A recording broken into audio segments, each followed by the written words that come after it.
Wait,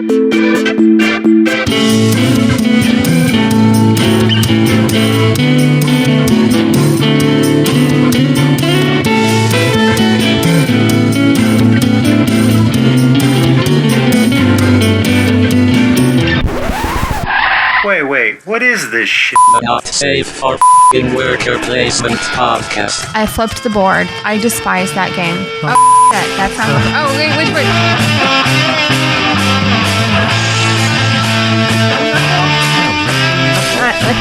Okay. Put it in the salt. Okay, got it. Okay, all right. ready? Ready. Did you do it too? I am. Hold on. Happy 21st fucking episode, baby. All right, do the intro. Okay. Ready? And 3, 2, 1, go. Hello and welcome to the 21st episode of the Not Safe for Worker Placement podcast. We're a board game podcast brought to you by me, Leandra. And me, Ben. We're here to talk shit about board games. Oh, I messed that up. That's all right. It works. We're 21 today. We're 21, babe. We're going to congratulate ourselves for being old enough to drink with a tequila shooter. Oh, God. Some reposado tequila. Oh, and God. here we go. Okay. Lick the salt. Look at. Shoot the tequila. Oh, God. We didn't have any lime, so drink your other drink. Oh, God. Yeah, I realized we didn't have any limes when I started that idea. Tequila doesn't go good with the screwdriver. Oh, sure it does. Tequila goes good with anything. You just have to have about 5 of them, and then it just... Still is a little upsetting my belly a little bit. I think you'll be okay. Think I'll be all right? I don't know. You're 21 now, so you're going to have to learn to deal with it. This is your life. All right, let's do this. All right, episode 21 of the Not Safe for Worker Placement podcast. We are here, and the first thing we always do every episode is plug. So, whichever way you found us, there are other ways. You can go to our website at www.nsfwppodcast.com or go to our Facebook page at Facebook/NSFWP Podcast or Twitter at NSFWP Podcast. I am Meeple of Madness on Twitter. That is at Meeple of Madness. Leandra is at Leandra_30. Bug her because she never does anything on Twitter. I'm never on there, dude. Ever. But if you start getting all kinds of notifications, I'll let you know. Well, thank you, because I don't even have notifications turned on my phone. I would let you know. Thank you.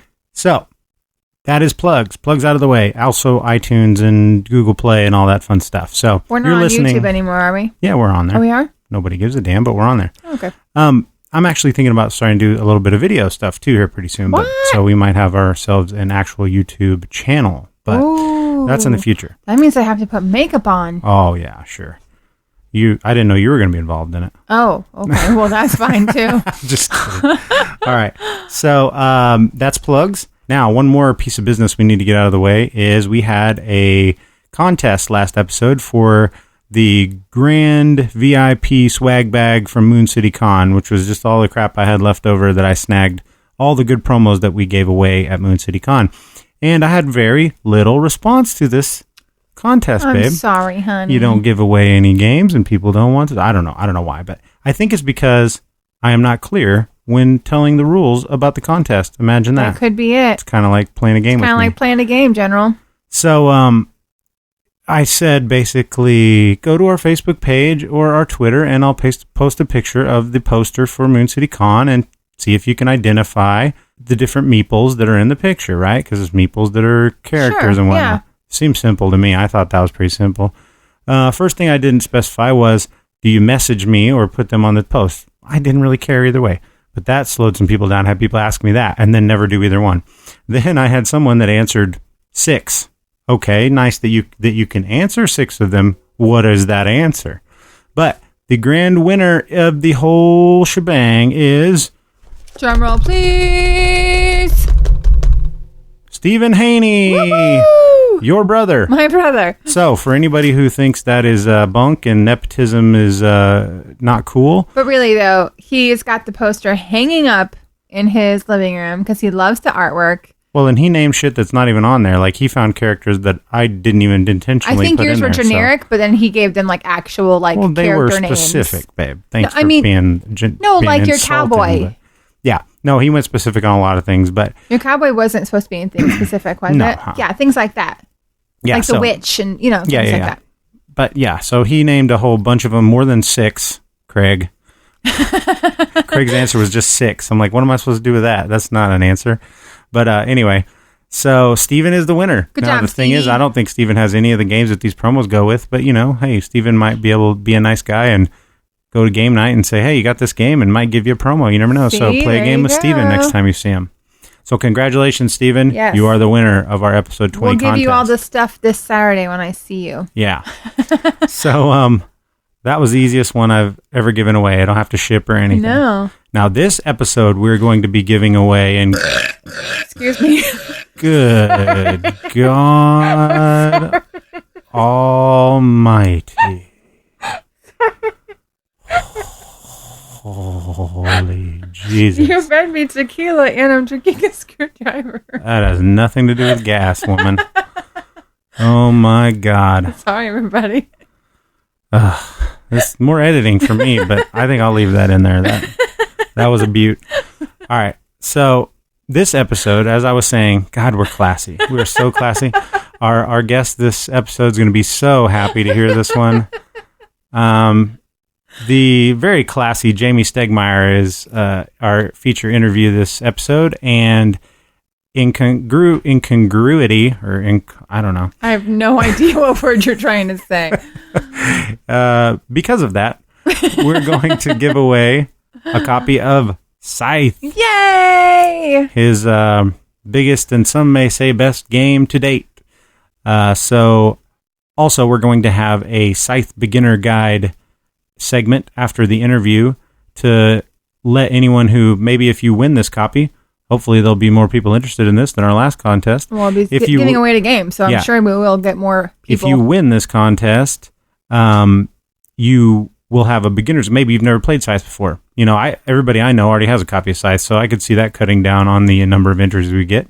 But if you win Scythe and you've never played, you got a handy little companion podcast to go with it that's going to give you some tips from some experts. I talked to people in our game group. I talked to John and Catherine and Kyle and Rick and the man himself. and Jason and who else did I speak with? I think that was it. And then Jamey himself gave some pointers.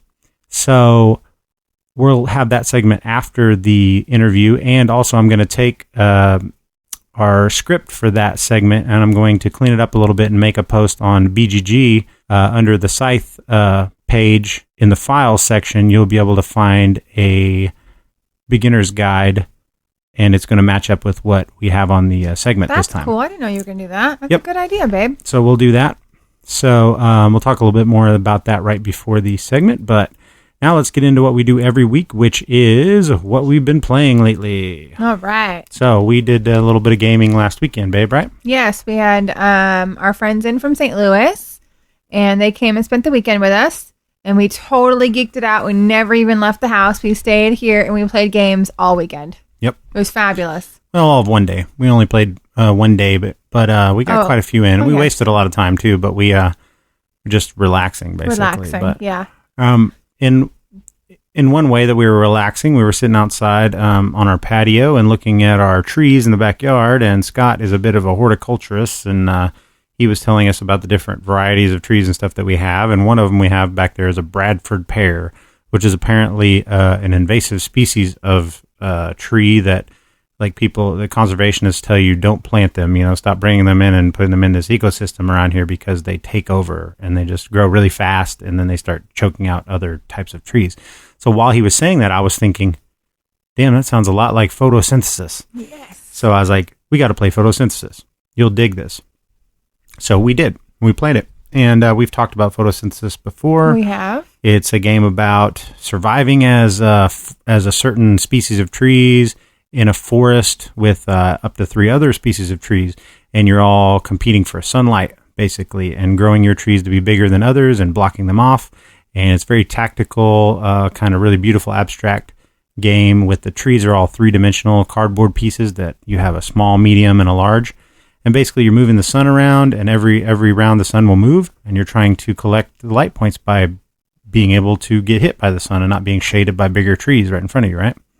I never win this game, but it's so visually appealing. Like Yeah. it's such a pretty game to And play. it's such a simple, smooth It is. game It also. is. Like, I'm not very good at it either, but it is a very, and I don't know. I mean, I'd say there is a very deep level of strategy in it, but it's hard to grasp Tracy that. kicked ass. She did. And she did a tactic that I've never seen before, which was basically just getting like one alley of trees right down the middle of the board, That's what all she the way did, across.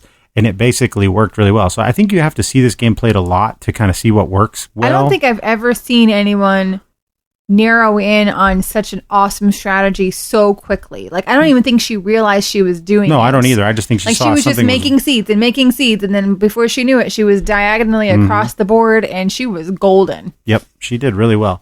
And that's one of those games, like I said, I think you we've only ever played it probably 4 times. And every time I've done various degrees of bad in it, you know. Me too. But the more I see whoever wins it, I'm always like, oh, I see what that wasn't help them that they did it this way or they did this thing or that, you know. Tracy's was a combination of she did well of getting herself out, and Scott was doing a totally different thing where he was seeding all over the board, but then just leaving his seeds. Which so it helps basically, Tracy. because it left open spots for her to be able to get sunlight all the So her whole time. line on that whole side of the board was completely open to the sun. Yep. And so by him having seeds there, just left her open, and she was able to collect points out of that whole row. And she got that middle section early and then just left her big And tree left there. it, yeah. So she grew her big tree in the middle where he could always get sun and never be blocked. Yep. And then just left him there for a long time. Yep. And so nobody else could get that. So that was photosynthesis. I think they really enjoyed it, and they appreciated that design, and it was very easy to teach, I think, and no troubles at all there. So we played that, and then we moved on, and I believe we played Seven Wonders. We did. Which Seven Wonders is something, it's a game that I've only recently become interested in. Again, it's an older game from Antoine Bauza. He is a really great designer. He designed Takenoko and Ghost Stories. He's a very good designer. But Seven Wonders was one of those games that was big when I first started getting into gaming, but never really appealed to me. Like, it was the first time I played it, all the expansions were already out, and they threw me in a game with all the expansions that existed for it. And I was kind of like, good Lord, I don't know what's happening here, you know? It's such a fast-paced game. Yeah, and this one had, you know, you've only played the base game here. This had like 3 expansions put into it. And there's one called Babel, and it basically just, it does complicate the game a little. But if you already knew the base game and you'd played it several times, you know, adding Babel in wouldn't be that big a deal. There's also a leaders expansion and a cities expansion. And the leaders expansion is very simple. It just basically gives you another type of card that's a leader. And then, but the Babel really changes it up. And like I said, the first time I played it was that, and it kind of threw me off it. And I played it a couple of times since then, and I realized that the base game is simpler. But the reason why we even had it here was because it came out for the iPad or iOS, and I think Android as well. They came out with a version of it. So I thought, you know, it was like $3.99. So I was like, I'll try it. We had to go to the hospital for something, and I was like, well, I need something to do while I'm at the hospital. I know that hospitals get to be boring after being there all day, so I downloaded a new game to play. And I played probably 20 games of Seven Wonders in one day, and I got hooked on it, you know? So I was like, well, I don't have this game, so I wanted to borrow it since they were coming into town, and I knew my friend Rick had it, so I borrowed it. And I knew how to play it because I've been playing on the iPad, like, and it's a direct port, like it's exactly the same on the iPad as it is in real life. So we threw it out. And so what'd you think of Seven Wonders for playing it for your first time? I really liked that it was such a fast-paced game. Mm-hmm. And being able to take, I'm drawing a blank on the word I'm looking for. Cards? Resources, thank you. Oh. Resources from your neighbors, I think is such an interesting twist on that type of game. You know, like Catan, you get all your own stuff, you know what I mean? And you can trade every once in a while, but like you literally can just, you know, hey, you got it, I'm going to give you money, and don't even have to worry about trading. You just have to give them money and you're done. That's true. Yeah, they have to get the thing. Yeah, and I think that's a really neat twist on this kind of game. And since it's card drafting, like you can kind of engineer it. Like, okay, if there's a card that you don't want to get, you can hope that somebody to your right or left gets it, because then you still have the possibility of being able to pay for it. And then if you have that card where it says, you know, you only have to pay for $1 for a resource rather than $2, you know, then you get it for, you know, half the cost. And that helped me out a lot. I don't think I won anything, but it was still a really fun. I can't remember. We played it 2 times in a row. I think I won No, I think I did win. you might have won the second the game. very first No, the first game. game you did win. And I think I won the game. second game. That's right. Yeah. Because the second game I went big on military. Because Tracy didn't like that one. Well, she didn't understand. Something about the first time she played it didn't click.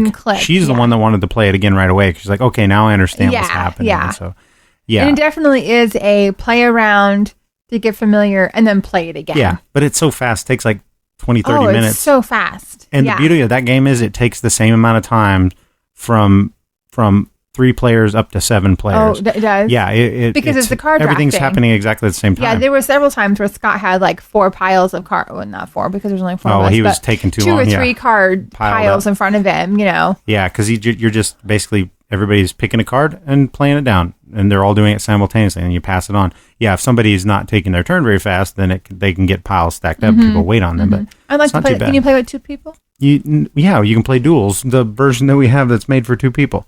Remember back when we talked about 7 Wonders Duel? And you were like, I don't remember that game at all. Yeah, it's 7 Wonders made for 2 people. Can we play that? Sure, anytime you want. Fun. Yeah, I really like 7 Wonders. You can actually play 7 Wonders with 2 players, but nobody was ever satisfied with You can't expect me to remember these games, babe. Look at us. You have over 300 games in this room. You cannot expect me to remember that you've got one little box up there called 7 Wonders Duel. Yeah. I can't remember all these names, babe. Well, that's fine. But when we talked about it, babe, you had played it like 2 days before, and I explained the game, and then you were like, I don't know what you're talking about. Details. But anyway, that was another episode. This not a singular occurrence. It happens a lot. So, also, that brings up another game that I forgot about that we played. But let's go on. When you were talking about trading and whatnot, we had played another game that we didn't put on our list that we should probably mention because I've been wanting to get a copy of this game forever, and I got a copy finally of the Days of Wonder version of Colosseum. Oh. And Colosseum is an older game by Days of Wonder that's been on print for a long time. They made a new printing of it, Tasty Minstrel, and they really shit the bed on it. They screwed it up in every way they could. They changed the artwork in a terrible fashion. They changed the components. They made it gaudy and ugly. Now, the gameplay of the new version should be the same, but, you know, the original is so beautiful.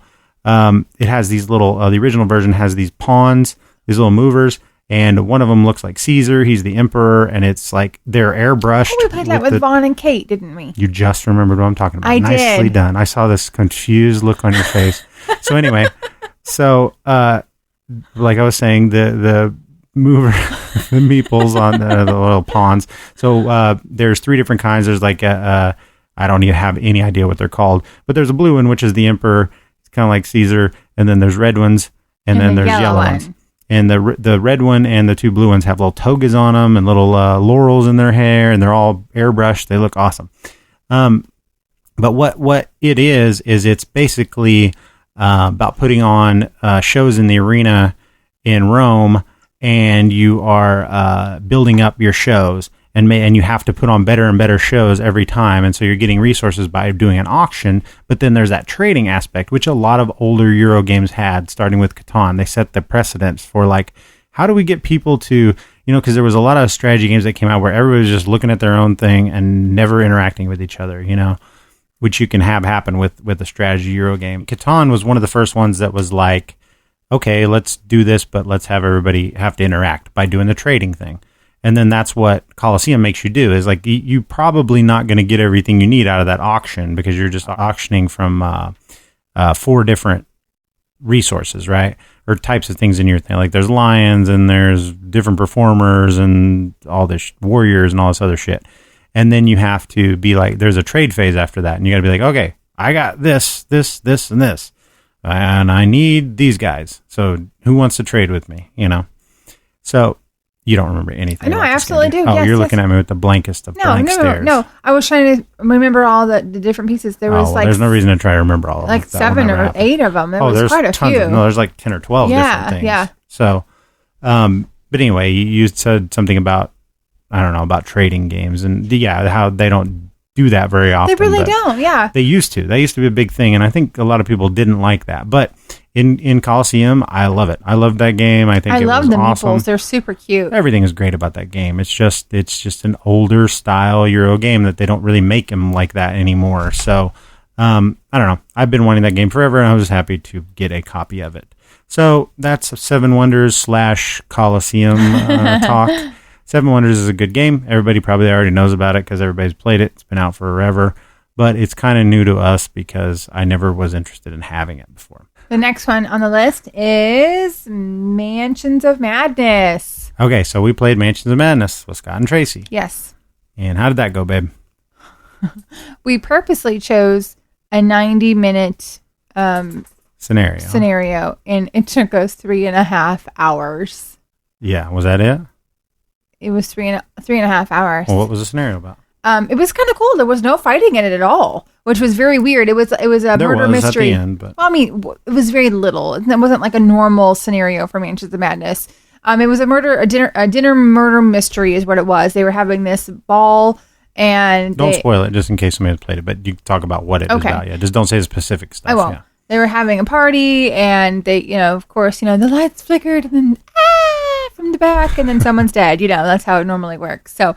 But it was a completely different kind of feel. Like they weren't just monsters coming out at you everywhere, like a normal scenario. But I enjoyed the heck out of it. I think that one was really fun. It was way different than any other one I've had. It really was. And I'm so glad we got to experience that one. That really demonstrates the beauty of that game and how cool that game is and what different things they can do with that system and with the app-driven thing.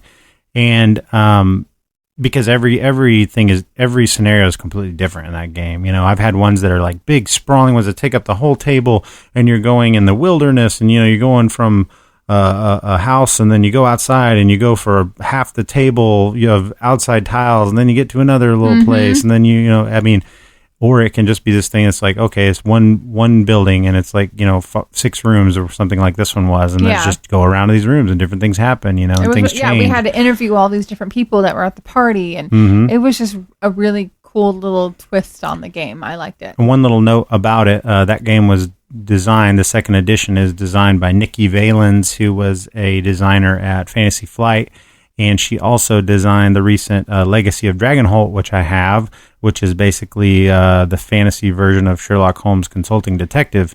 And we've been waiting for a chance to break that out and have time to get into that. Well, she just announced the other day on Twitter that she is leaving Fantasy Flight, which was sad, but she's going to go and do other things and design her own games and work somewhere else. But she was like a rock star designer for them, which was interesting to have, and she liked to work with a lot of female designers and stuff, a lot of co-designers on the different scenarios, and Mansions of Madness were female designers too. Not female, women designers. I don't think saying female is necessarily very cool anymore, but just women designers. I wouldn't have thought twice about it. Well, you're not a feminist like some people are. That is true. But yeah, so more women in gaming is always good, so I hope she goes and does something awesome on her own, or with she may just be going to go freelance and try to get her games published by other people, because I'm sure it's hard to be a designer who only works with a big company like that, where you're kind of restricted in your thoughts and your ideas. Yeah, Fantasy Flight kind of works like that, but also some of the guys who have designed a lot of games for them are like part owners of the company, like Corey Konetsky and stuff. He started out designing for them, but now he's part owner of that company too, so or I don't know what they call it anymore now that they got bought out by the giant overlord Asmodee. There's some kind of big wigs in the company, but he's also designed a ton of their games in the past. And so I don't know how the system works inside of that big company, because you used to, like with big companies like that, I think Fantasy Flight, even a first few of their games, they might not have even put the designers' names on the box and stuff like that, They do now, but so interesting to see what she does next, because as far as Mansions of Madness second edition and what I've heard about Legacy of Dragonholt, like she's got some ideas that are fresh and new and stuff, so it'll be cool to see what she does next. So that was Mansions of Madness. They really liked it. The thing that that I think was their favorite part, and where we got super bored, was whenever there was the little puzzles that come up in the app. Yes. And we did the little block moving ones fine, and then there came this one that was a circuit puzzle, and they were so into this puzzle, and you and I were like so over it. Yep, we're done. So we just gave them the iPad and let them work with it. They're overthinkers. Yeah, and they're also very logic. They loved it. They were having a great time doing it. They were. And we were like, Yeah, we're out. Because everything we were like trying to move around, and because we only had like 4 moves to solve this thing in. And I was just like, let's just cheat and get it done, And they're like, because the app doesn't know how many moves you have no care, how many idea. moves you take. But they're like, no, we can do this. We can do this. So 25 minutes later, we're like, guys, just do it. Just do something. So I think they used 1 extra move more than we should have, but they got it, So that was Mansions of Madness 2nd Edition. Really cool murder mystery scenario. And that was the last thing you played. It was. I went to bed. It was like 12:30. Yep, you hit the hay. And so they were up for one more, and we pulled out Magic Maze, which is one that I had bought for the weekend. I bought some more, because I thought we were going to be drinking more and whatnot, which we really didn't. We kind of kept it pretty even keel. We were pretty good that weekend. But I had gotten Magic Maze and Sonar for the evening because I thought we'd be more party style games. And Magic Maze I had played before. I told you about it. It's the one where like you're laying out tiles and you're moving these little pawns that are different colors. There's an orange, green, purple, and yellow, and they represent different fantasy dudes like a mage and a thief and a dwarf and a rogue or something. And you've got to move them around this fantasy mall to steal their equipment and then get out. The catch is you can't talk. Once you start playing, you can't talk. And there's a timer, a sand timer. And every person gets a tile that lets them do 1 or 2 things, depending on the number of players. So like with 4 players or 3 players, whatever, you get a couple of things on a couple of people's tiles. And basically all they're going to let you do is somebody's going to be able to move north, somebody's going to be able to move south, somebody's going to be able to move east, and somebody's going to be able to move west. And then a couple of people will get to do something like move up escalators or portal. And then that's their tile tells them what they can do. And then on your turn, you just say, once it's time to start, you just say go, flip the timer, and all you can do is reach out and move any pawn you want in the thing that you can do. So if I can move them north, I look out and I say, okay, where do they need to go to get you got to get to the edges of the tiles in order to explore out. And only certain ones can explore on certain tiles, but you can't talk. So like I'm looking and I'm like, okay, first tile is easy. Okay, we need to explore with the yellow guy. So I can move the yellow guy north. I move him up to the yellow spot so I can explore. Whoever has the little magnifying glass, they put out the next tile, orient it in a certain way, and then we can move on. But it starts getting super complicated because you spread these 4 dudes out, and then the only way you're supposed to interact is there's this big red pawn, and you can knock it in front of somebody. You can tap it down in front of them, like your move, and then when people are doing that to you, and you're looking at the board going, what do you want me to do? We need to go this way. Why I can only go the other way? Why are you telling me to do things? I know, because you're looking at one thing, they're looking at something else. Maybe they're confused. Maybe you're confused about what needs to be done. It's very good. And then the only way you can stop that part is there's these little spots on the board that have the timer icon. If you move one of the pawns onto that timer icon, you can flip the timer, and then you can talk until you touch another piece. So you can talk and go, okay, geez. Everybody literally does that. They're like, okay, we can breathe. Okay, now talk about what we need to do. We need to get the purple guy over here. See that? What are you trying to make me move him over here? He needs to go over here. And we need to get the yellow guy over here and the green guy over here. What are we doing? Why is the green guy way over here? He needs to be over here. And they're like, okay, hurry. We got to start moving him. So they start moving him, and then you're like, oh, we wasted half our time talking. We got to jump back on that timer spot. But every time you go on one of the timer spots, you got to put a little X on it. So then you got to find another timer spot somewhere else and move a guy over there in order to stop the clock, to flip the clock again.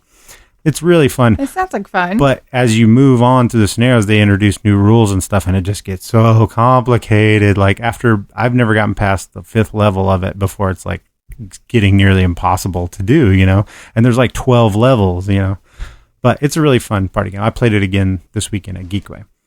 So that was the last game of that big gaming weekend. And I think the only thing we had played after that was Coliseum, which we talked about. And then this last weekend, I went to Geekway, which I'm not going to talk about right now. We're going to save all the Geekway talk because I played so many games. I got so many games. We're going to have basically a whole episode to talk about stuff that we played that I got there and stuff that I played while I was there. One thing I will say is you'll hear in the interview that I make plans to play a game with Jamey. He wanted to play the Golden Ages because he's working on a Civilization game, and that's one of the more streamlined, shorter playing Civ games out there, and he had never played it. And he had that on his list, and we made plans to play it, and we did play it together. So it was awesome. He brought Alan Stone, his co-founder of Stonemaier Games, and we got to play that on the last day of Geekway, which was really cool. Heck yeah. So, I'm totes jealous, babe. well, I was going to come home with my head hung low because the whole my whole goal there was to get that game played, you know. And I saw him like 4 or 5 times throughout the weekend. But every time I would see him, he'd be like on a bathroom break in between playing, you know, while in the middle of playing a game anyway. And then I got to the point where I was like, well, I'm done bothering this poor guy. Like, I'm not going to ask him anymore. And then on that Leave the celebrity alone. On that last day, I didn't even bring my copy of the game in, but I was staying around the morning. And on Sundays, like, the place is kind of dead because people have started to go home and stuff. And none of my friends were up for breakfast yet. And so I just went into the library and I was like, well, what should I get, you know? Oh, there's the Golden Ages. Well, I'll get it and just read the rule book just for fun. Because like, I had given up on playing it, but I hadn't read the rule book for a while. So I got it. I set it down on the table and I started reading the rule book. And right up behind me comes a guy and he goes, hey, you know how to play that? I turned around. Oh, it was Jamey. I was like, oh, hey, it's me. He's like, oh, hey, Ben. You want to play that? I was like, yeah, come sit down. Yeah. So he's like, well, let me go get my friend. And he came back with Alan Stone. And then I was like, well, let me get my friend. So I called my friend Jeremy. And I was like, about to start a game with Stegmaier. You want to come? Be right there. So he came and sat down and we played. And it was awesome. So I guess we've got kind of a scoop. Be on the lookout for a Jamey Stegmaier Civilization game in the not too distant future, hopefully. So let's get on to that because we've got a long interview and an awesome beginner's Scythe guide segment to do after that. So we'll be back after our interview with Jamey Stegmaier of Stonemaier Games. Jamey Stegmaier, along with Alan Stone, co-founded Stonemaier Games with a goal to make strategy board games unlike any on the market. And with games like Euphoria, Viticulture, Scythe, and Charterstone, they've accomplished that goal. Jamey has long been one of Leander and I's favorite game designers. Viticulture was a huge hit in this house, and so was Charterstone, and more recently, we've both gotten heavily into Scythe. So we were very excited to get the chance to interview Jamey, and right before Geekway to the West 2018, we got our shot. So here's that interview. Hope you enjoy it. So we're here with the co-founder and main designer of Stonemaier Games, Jamey Stegmaier, designer of such games as Euphoria, Build a Better Dystopia, Viticulture, Scythe, Charterstone, upcoming other games that we don't know about yet. Hi, Jamey. Thanks for being on the show. Hello. Thank you all so much for having me. Now, I want you to know that I know you've been on some pretty illustrious podcasts. I heard you on Get Up on This with Jensen Karp. Was very surprised to see you on that show. Or for your name to pop up on there. I really like that show, and I was like, "Oh, Jamey is on this show. What's the deal?" You know, I didn't realize that one of the co-hosts was a big board gamer. You know, so yeah. I want you to know we've never done a rap collabo with Redman, but we have both freestyled on this show before. Totally have. So that's happened. We don't have an 80s retro themed museum in LA, but we do have a lot of VHS of Disney and probably Star Wars vintage toys that we could probably make a museum with. Perfect. And we've never been secret characters in NBA Jam, but I was voted most likely to say Boom Shakalaka by my classmates in high school for no apparent reason. That's a very you're in good hands. Yeah, that's great. All right, so let's get that out of the way. So let's talk a little bit about yourself and your company. So Stonemaier Games, you guys started out doing Kickstarter games, started with Euphoria, is that correct? I started with Viticulture, actually. So Viticulture was first. Okay, now I was kind of confused about that order anyway. I looked that up earlier today. We were looking about Viticulture's timeline with versus another game, but I thought, so the first edition of Viticulture came out before Euphoria then? That's right, yeah. When Viticulture and then Euphoria, and then the one that you're probably thinking of is the Tuscany campaign that had Tuscany and Viticulture's second print or second edition in it. Yeah. And there was a lot of changes made to Viticulture at that time. Talk a little bit about that, getting into designing and what was your impetus for it? What games inspired you to be a designer, and why did you go this is a very broad question, but what got you into the idea of saying, now this Kickstarter thing is around, let me go this route to get my games published? Yeah. I've been designing games since I was a little kid. but not obviously for the intent of being published. It was just as a fun hobby.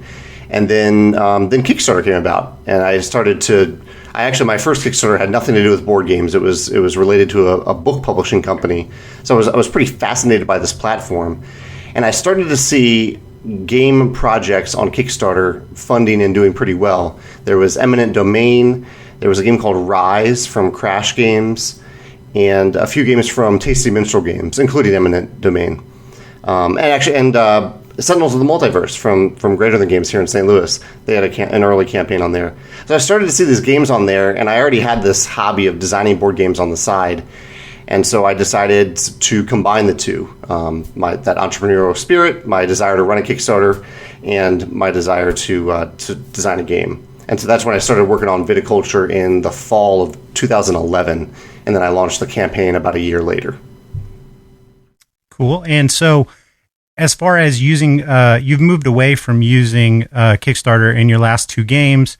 What was the point that you got to? Was it just because of their cut that they take, or was it like you were just established enough as a business at that point to say, thanks a lot, Kickstarter, but I don't really need to use that avenue anymore? And have you seen any drawbacks from not doing Kickstarter anymore?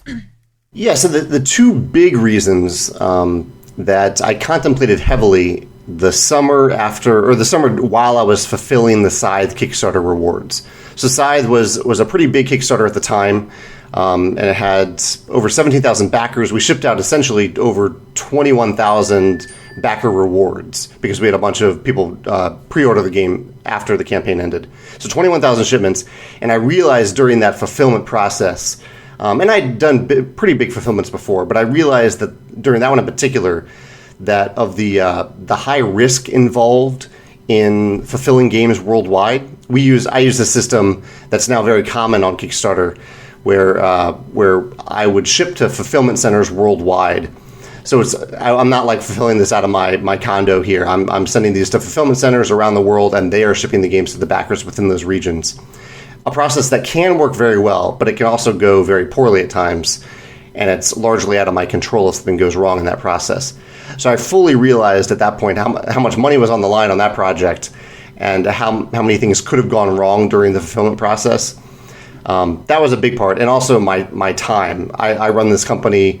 Well, I outsource to a lot of different people, but I run the day-to-day operations on my own.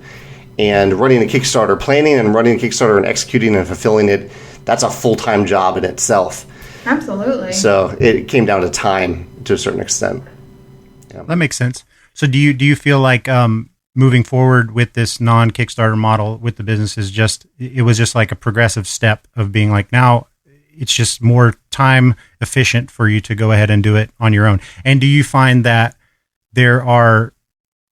is Kickstarter to you, I guess what I'm trying to say, still a viable avenue for other companies to do what you did? Like there's Colossal Games that's coming out now out of Indianapolis, and they've got this really, aggressive Kickstarter system that they're doing, one game a month to get their feet under them. And I sort of anticipate that they'll move your way eventually and just, not do Kickstarter eventually when they don't need to. So is that still a pretty good model for small designer or small publishing companies? Absolutely, yeah. I think it is. I mean, my company wouldn't exist without Kickstarter, and that's the case for a lot of publishers, whether or not they still use Kickstarter or not. It's a great way to market and build buzz. It's a great way to build community, to make something better before you make it in the first place, to gauge demand for it, and to raise funding for that first print run, which can be tough. I think all those things are viable. I think sometimes the things that, like when I sat down after I made that decision and I sat down to say, okay, I want to still do all those things, but not with Kickstarter, I was surprised that the answer pretty much across the board was yes, I can do all these things without Kickstarter. It's a little bit more of a creative challenge, and I've enjoyed that challenge. But I think sometimes creators get caught up in that loop. I don't know if Colossal's doing that or not, because they are launching so many on Kickstarter.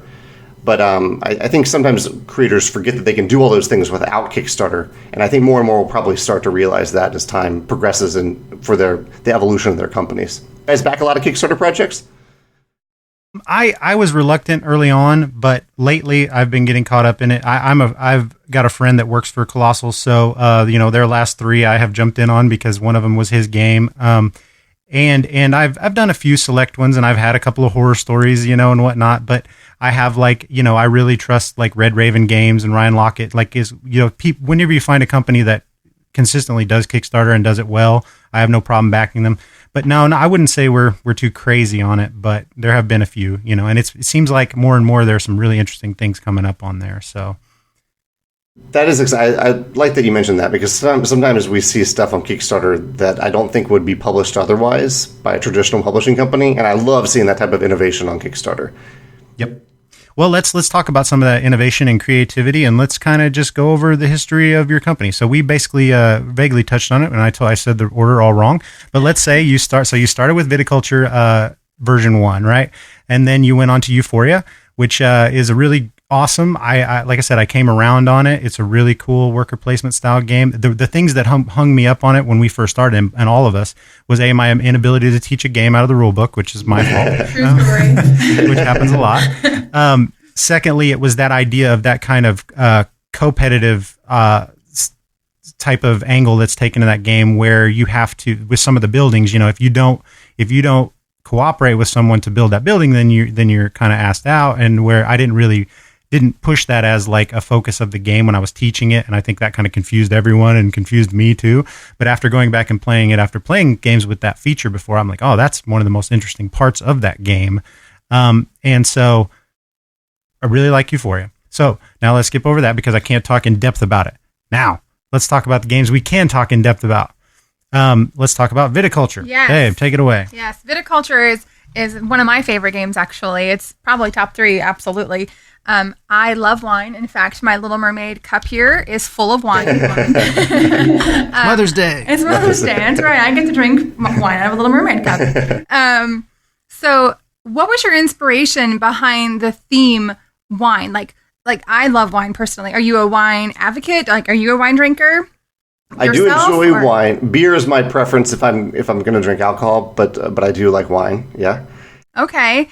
And then also, like, I've played Vinos, which I don't nearly care for as much as viticulture. Hands down, viticulture. So have you played that one? I've read through the rule book of Vinos. I've tried to play it, but it's a little heavier than the typical Euros that I played. It is so heavy, and in fact, Ben didn't tell me until after he taught it and we played it. He's like, so yeah, that might have been like the hardest game there is to explain. And I was like, well, thanks for not telling me until after we played, because I would have checked out. But I will defend that game. I mean, a lot of people give it some grief now. There is the deluxe version now that everybody likes, but we've got the original, and I think they're two different animals, viticulture and Vinos. The only things they really share in common are the theme. The mechanics are completely different. I think Vital Lacerda is a genius. I think you're a genius as far as game design, but I think those two games are completely different games, and therefore they both have a spot on someone's shelf. Agreed. Oh yeah, you know what I mean. So I enjoyed. I can actually teach that one a little bit, which viticulture. Yeah, that's hardly ever happens for me. He jumps in. No, you're saying it all wrong. So what was your? How did you marry those two ideas of a worker placement game and a winemaking theme? That's something that I'm interested in from your design process? Is like, because me as a fledgling designer, it's like I usually come up with the theme first. But every once in a while, you'll come up with a mechanic that you find, and then you're like, well, I've always wanted to do something with this theme, so maybe does that mechanic fit this theme that I've always wanted to do? Or is it like that eureka moment where you get all of it at once and you feel like you've got a fully formed idea? How does it work with, like, in particular with viticulture? With viticulture, it definitely started with a theme. At that point, it was 2011, and at that point, I really hadn't played that many modern board games. I played Catan, and I had played, I think, Seven Wonders and Agricola. I played a bunch of Agricola. So at the time, I went into it with really not that much experience playing modern board games. And so the first few iterations of viticulture, I would say that, like, the only commonality between all versions was the idea of aging grapes. And that happened, for a while, a big part of the design, it was a card-driven game. It wasn't worker placement for at least 5 months into the design, and then I played Fresco and I played Stone Age. both two very solid worker placement games. Fresco heavily influenced viticulture. Have you guys played Fresco?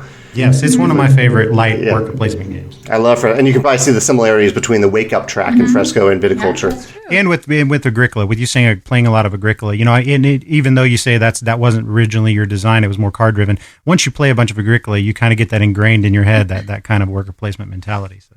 Absolutely, yeah. So eventually, like playing more and more of those worker placement games, I realized this would work really well as a worker placement game. So that's one of those things that evolved completely out of playtesting, not from the original intent behind the mechanisms that I thought would be in the game. Well, that's cool. That's cool. What now? So between first edition and second edition, you had the introduction of the Grande Worker, right? That's kind of the big innovation, and then there's the whole Tuscany thing, which is basically, in my opinion, the only real way to play that game. I mean, it is good to introduce someone to maybe the original side of the board in the Tuscany, but it's really hard to go back once you play it with that, because it just really takes it to another level. How much of that iteration came from just you playing your own game, and how much of it came from seeing other games that followed after it, and maybe like just the innovation that happened in the industry, because there was kind of a big inflation of board games within that time period? I would say it was a combination of the two. I definitely played quite a bit of viticulture at that point. I understand the game. I understood the game a lot better, and I had some ideas of where I wanted it to go with the expansion. With Alan, my co-founder, we discussed dozens of ideas, and only the ones that worked out ended up being in Tuscany, the original Tuscany, and then Tuscany Essential. Now the only version of Tuscany we print is even more slimmed down. So it was this process of cutting and cutting and cutting until we got to the core ideas, the best ideas. But it definitely came from also, like you said, just playing a lot more other published games during that time. That's the one thing I recommend to any designer, that, play a lot of games, a lot of different types of games. I've learned so much by playing a variety of games. And a lot of those games ended up influencing Tuscany. That's awesome. So you basically been trickling out little bits of expansions for viticulture over time. There was the UA Rosenberg, which, speaking of Agricola, that the more visitors expansion. Is there any more small expansions planned for viticulture in the future that you can talk about, or? Well, there's the most recent one we announced is Visit from the Rhine Valley. Oh, that's right. Yeah. We have that one? No, it's not out yet. It's not out yet. Yeah, it'll be out in a few weeks. Actually, it's coming out really soon. Awesome. Oh, yeah, cool. Yeah. So that one's That's awesome. It's in the spirit of more visitors in that it is literally more visitor cards. But unlike more visitors, which you shuffle into the original decks, this is a completely different deck of visitor cards. You're not supposed to shuffle them in. They're more geared towards. I don't know. You guys have played viticulture a lot, so you might know this. Have you ever played viticulture and had someone completely ignore the winemaking process? Like they've just gone after points. It can happen, yeah. We've seen some, especially I think with the more visitors thing. There's some more of like mining the discard pile and getting other people, using other people's cards, and I found that as a way that people make a lot of points without really making much wine. Yeah, Which is totally a viable strategy. I respect that, but it's a winemaking game, so I want to encourage people to make wine a little bit. So this set of cards is a lot more about running your engine, running your vineyard and building an engine, less geared towards points. So it's for people who want to try that, and it's like an alternate way of playing the game. That's awesome. Oh, fun. All things viticulture are good in our house. So let's move on down the chronological line to we'll briefly mention Between Two Cities, because that's the first game that your company put out that wasn't designed by you or your partner at all, right? You guys just found that game and decided to publish it. Yeah. And that's a really cool game. I don't think Leander's ever played it. I've played it a few times. Very much a kind of a Seven Wonders feel, as you were talking about earlier. That working with your neighbors, kind of a party game that's thinky. So, and I know you guys have an expansion coming out for that pretty soon. Is that correct? It came out last year, the Capitals expansion. Oh, that's right. Isn't there another one, though? Is there another one on the way? Another expansion? No. There's one for Between Two Cities. That's just me being confused. But I don't guess I've played with the Capitals expansion at this point. But I really like that game. I would like to get a copy of that, actually, just to have, because we rarely have more than like 4 or 5 people playing at one time at our place. But when we do, like, all we have is like Seven Wonders to to play with that many people, except that's not completely a party game. So that really fits a niche for that kind of thing. So then we'll move on to Scythe, the big boy of your catalog, I think, up to this point. it's one of those games that is really hard to explain to people. It's kind of hard to, maybe it's a hard sell to some gamers because it looks as if it is a dudes on the map risk style board game. It intimidated the hell out of me when I first played it. I was looking at it and everyone knows what they're doing. And I was the only one that didn't know how to play. And I was like, holy jeez, I'm a Pete. What am I doing? So it's very visually, awesome, first of all, and intimidating whenever I'm not used to battle games. That's not really my style. And so when that's what was brought up, I was like, oh Lord, but it was so much fun. Like after the first time I played, I was like, oh, I need to play that again. Now that I know what I'm doing, I need to play this one again, And so we've played it a few times since then, and I enjoy the heck out of it. Yep. I think that to me, the thing to wrap people's, try to get people to wrap their heads around is that it's not what it appears to be. There's more to this game than meets the eye, because I mean, I'm appealed by, it's appealing to me to see the miniatures and the map and the hexes and see all that kind of, what you would normally associate to be like an area control game. Right. But really, when it all boils down to it, it's not really an area control game. That's one small aspect of the game. But there's so many more aspects of the game. And what I really like about Scythe is the fact that it is an onion that as you peel it away, there is more and more and more layers of depth and strategy. And I play with people, like I've only played it probably 10 times, but because I really was reluctant to get into it, honestly. I was like, this is the one Stonemaier game that I don't know as if it's for me, because I'm not really, even though I like those games, I'm usually really bad at them. Yeah. So even though they appeal to me, I'm bad at them, and I'm like, I can't be competitive, so I really won't try them. But with Scythe, it's so much, there's such a puzzle to be had that even if while you're learning the game and doing poorly sometimes, if you're playing against someone who's more experienced than you, there's still fun to be had, and there's still a brain teasing that happens. You've caught on to something that really hooks people in this game. In that game, you could even just play defensively too. Like, you just look at your neighbors and make sure that you enlist properly according to what they're doing, and that's a whole different kind of thing that's not really out there, playing defensively and still being able to do fairly well. Yeah. I mean, it's an idea in some games like turtling or whatnot, but you don't really turtle in Scythe. I mean, you can turtle in Scythe. We've literally seen games where people just sit in their 3 hex spot and never move. But you have to be aware that they're not turtling to build up a giant army. They're doing their own thing over there, and if you don't do anything to mess with them, they're just going to run away with it. Okay, so enough from us. How did this one come about? Well, I wanted to ask, I'll answer that, but I have a question for you guys too. How did they come about? Scythe came about, it started with the art. I discovered Jakub Rosalski's art on a website back in 2014, I think it was. And immediately I love the art first, right off the bat. I love seeing it, but also the game designer in me said, I want to design a game in this world.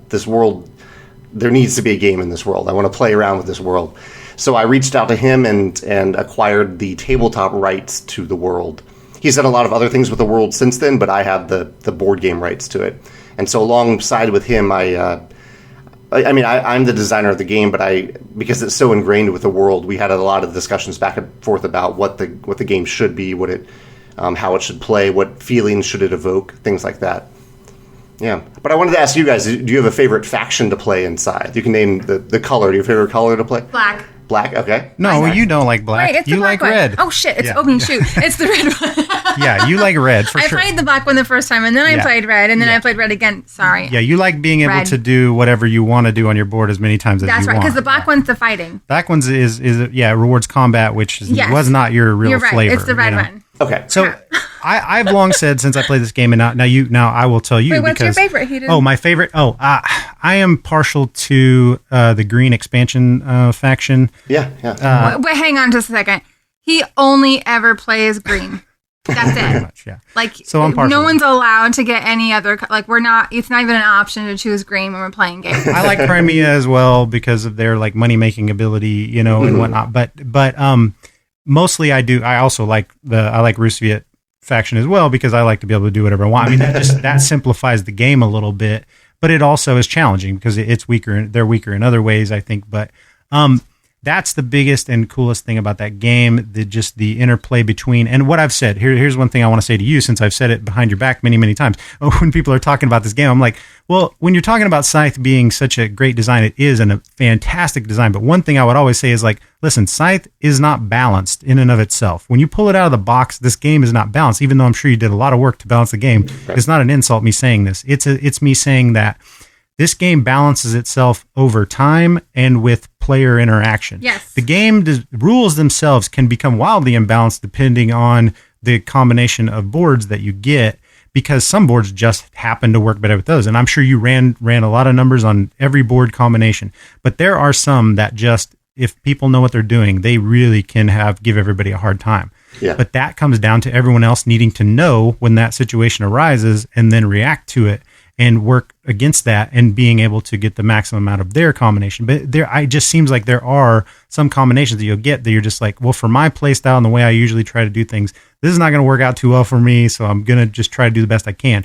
But over time, as you play that game, you're going to find that it will balance itself out because you're going to get that, you know what I mean? What do you think about that? Is that accurate, or is that maybe just me playing only 10 games and not really knowing what I'm talking about? No, I think that's I think you said it well. It's a fair assessment. I mean, we definitely play tested the heck out of it with hundreds and hundreds of play tests so that we could iron out those details as best as possible. But like you said, there are so many combinations of faction mats and player mats. The factory cards vary from game to game. The objectives vary. The encounters vary. So there's a lot of this variability it's impossible to play test every single combination. So in a game like this, you're right. There's a certain reliance on the interaction between players to help balance that in any given side of the game. Yep. And I've never experienced a game more so than Scythe about if you're not familiar with it and you're thrown in with people who are, you're screwed. You're just screwed.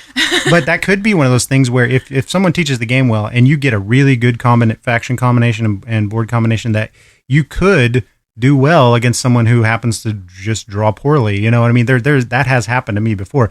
Like I played a game with right before our convention that we did in Springfield, and we kind of did a little inaugural Scythe game for the tournament there.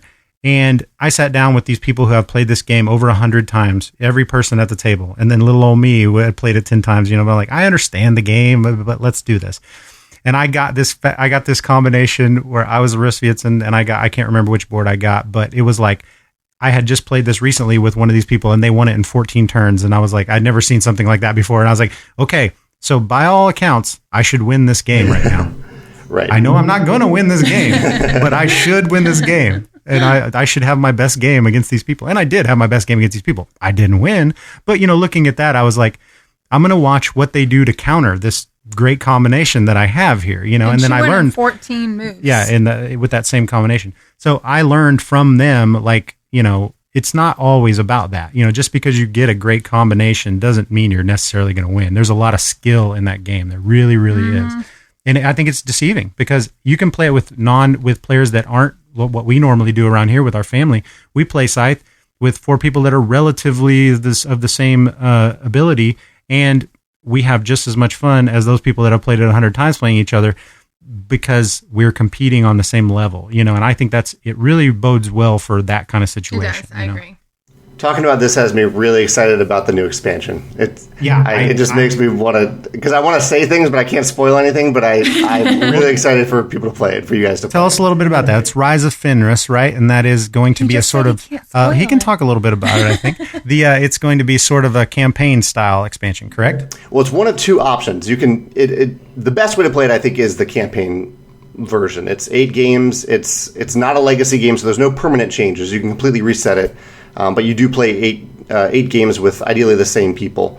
Or for people who can't do that or don't want to play a campaign, it's also completely modular. So like all the stuff that's unlocked during that campaign, you can just look at that stuff right away when you open the box if you want to, and mix and match it as you wish. So that's what's triggering me right now. You guys are saying some things that I think you will be excited about once you unlock them, or if you just jump straight to the modular version. Do you know what you'll do? Do you think you'll play the campaign, or do you Will you do the We'll module? do the campaign. Yeah, because her sister and brother are really into Scythe now too, and so we can definitely get that together, I think, and play, maybe once every week or 2 weeks and get that campaign done. And to us, we love that unlocking. So that leads us. Nice segue, Jamie. Oh, good job for me. That leads us right into your latest game, Charterstone. Lee, take it away. Oh, Charterstone! I love this game. It was my first Legacy game, and I enjoyed the hell out of it. So, what made you decide to do a Legacy game? Because that's so unlike all the other games you had already designed. I played Risk Legacy. You said it's your first Legacy game, but I played Risk Legacy back in, I think, 2013 or 2014, and it just blew my mind, this idea of unlocking stuff in different orders and this writing on the board and putting stickers down and all that permanence. It created a different feeling than I had ever had in playing a game before. And so ever since then, I've had it in the back of my head that I've wanted to design a Legacy game. Yeah. Yeah. So how you felt about Risk is how I felt about Charterstone. It was so much fun and so different, and we can't say a whole lot because we don't want to have a spoiler, but. Yeah, and it immediately did the same thing to me. It was like, I need to make a Legacy game. I need to start designing a Legacy game. So I did. I mean, I jumped like 2 feet into this design idea that I had. Oh, awesome. And I got into the point of like, okay, you build I wanted the idea of like a sandbox, and then I'm going to write a story around this sandbox, kind of like you have an empty board and then you build things on it. The idea was that, and then it's like, that wasn't the hard part. And getting the basic mechanics down was not the hard part. It's once you start interconnecting those things and seeing how they play off of each other and how one thing unlocks 3 other things, and then, and how those have to mesh and not ruin something you've done before. Oh, I was like, this is a daunting task, so but kudos the theme to that. Is awesome. Yeah. Your theme is just awesome. Yeah, that's one thing that Lee really took away from it, was just like that left turn of art design. Like, you got Gong Studios, which we talked about, Colossal Games before. They've done a lot of work with them too. They seem to be kind of an up and coming art studio, and they went and they did everything for Charterstone, and I really like that aesthetic. How'd you go about choosing them? Yeah, they. I don't know exactly how I found them. We were originally. This is something we do with art sometimes, and this is what we did with Charterstone. I found a couple different artists, and I had them each make a building. So they just illustrated a building, and then I sent that illustration out to a few different people, like my graphic designer, my co-founder, a few other people, and we just voted on one of them. We picked the one that we liked the most, and so Gong Studios got that. I did realize a little bit through the process that I didn't think Gong. I don't want to. Gong is very good. But I didn't think they were the right choice for the box and some of the characters in the game. And that's when I reached out to Mr. Cuddington, which is a husband-wife team of artists that works a lot for Roxley Games. So they did, and they did the Grim Forest. They've worked with James Hudson as well. Very, very talented husband-wife team. They're amazing. And so I brought them in for like the box and the characters and things like that. So it's a combined effort. I think there must be like at least 300 to 400 unique illustrations in the game. It was a huge art effort. Oh yeah, there's so many cards in that game, so many things. Fun. Yeah, that's interesting. I did not know that. I thought Gong did the whole thing, so that's cool. I need to do my homework a little bit more. That's great. And you've worked with some great artists in the past, like Beth Sobel, and she's one of my favorite board game artists. So it's cool, and Lee, that's one of Lee's favorite parts of like viticulture, like the Tuscany, because we have the Kickstarter edition, and you've got all the backers that are implemented into the game, and that's stuff like that. That's a really neat idea. I really enjoyed it, and so I actually take the time and actually look at all of the cards. Where normally you just kind of read it and you move on. It looks awesome. You read it and you move on, but knowing that that's part of it, it makes you take the time and actually look at it. That's pretty cool. Have you ever recognized anyone? Like, there are a few people that I don't think so, but there might be actually, I think there are. There's some like podcast personalities or some people. Yeah, I have noticed them. I don't even remember who offhand there are, but like, who are some of the notable ones that are in there? I'll put you on the spot. In viticulture, the ones that are coming to my mind are people that you might see at Geekway in a few days. There are a few people who attend Geekway who if they seem oddly familiar, it's probably because they were in viticulture somewhere. Cool. I need to look a little closer because there really probably cool. are some people that I can guess a few of them that might be in there. So how did you come up with the World Charterstone? The world, well, it's definitely started with the idea of building a village. Like, that was the core, building a village and in a legacy game. So that was the core idea. The world of it came about because I was trying to figure out, like in Charterstone, this isn't spoilery, but in Charterstone, there are 6 villagers, 6-player game, and they're showing up at an empty area, and they're starting a village there. And so I always, when I design games, I like to ask why. Like, why are they going to this place? Why is it empty? Why is nothing there? Why does it matter? Like, why is it important that they're going to this place? And so I built the story from that question. As you guys have played it now, so you know the answer to that why question, but there is a specific answer to that question. But I love asking that question when I design games. Like, why am I doing this? Why am I doing anything in this game? How does it make sense? Absolutely, and there's definitely a story that unfolds in that game that's important. That you need to have an idea of what your goal is. So. Charterstone was really good. I mean, a lot of legacy games that I'm interested in a lot of different ones, but it's that time investment. And one thing I liked about Charterstone, and I don't know how much feedback you've gotten. If you don't want me to put this in, I won't. But I've heard people have negative reactions when they play with high player counts at this game, and I can kind of see it just because of downtime of like someone's got to dig through the charter and look through that and pick everything out. I could see that. We played it at 2 players, and I mean the games were lightning fast. Really loved it. Moved at a good clip. I could see 3 working fine. Did you hear anything about that in playtesting and things where when you were deciding to cap the player count of this game, going to 5 players, was that something you guys thought was pushing it, or you thought that was perfectly natural, or you know what I mean? Yeah, that's a good question. Because the only negative things I've heard about the games is just that at 5, sometimes it slows down too much for people's liking. You know what I mean? Yeah, for 5 and 6, especially the early games when you're unlocking a ton of stuff, and sometimes in subsequent turns, like I might unlock something, then the next player, like one turn after another, it can add up. I think once you get to like game 4 and 5, you're unlocking at a little bit of a slower pace, so it isn't as much of an issue. That was certainly something we play tested, and the thing I kept returning to over and over is if I can make the turns short enough in general, like most of the turns, and most of the turns in Charterstone are very quick. You put a worker down, you pay a little bit, you're get just something. doing one thing and you're doing something. You're putting a worker down and you're doing something. That's it. Yeah. It's mainly just the turns where you're either building a building or opening a new crate, particularly when you're opening a new crate that can add to it. But honestly, part of my design goal is, up until that point, there had been no legacy game that played up to 6. And I wanted there to be one, because sometimes there are like regular groups that meet that happen to be 6 players, and they have to say no to Pandemic Legacy, or they have to just play in teams, or they have to say no to Risk Legacy. So I wanted it to be out there as an option for people to play with. No, I think that's a great goal. That's a great goal. I just wondered about that because everybody that I know that's played it at lower player counts has loved it, and not everybody that I know that played at higher counts. But that's the only people that I had ever heard say anything against it. And then people like the everything about the design. It was just that there was downtime going on at that high player count. Just so you know, I won.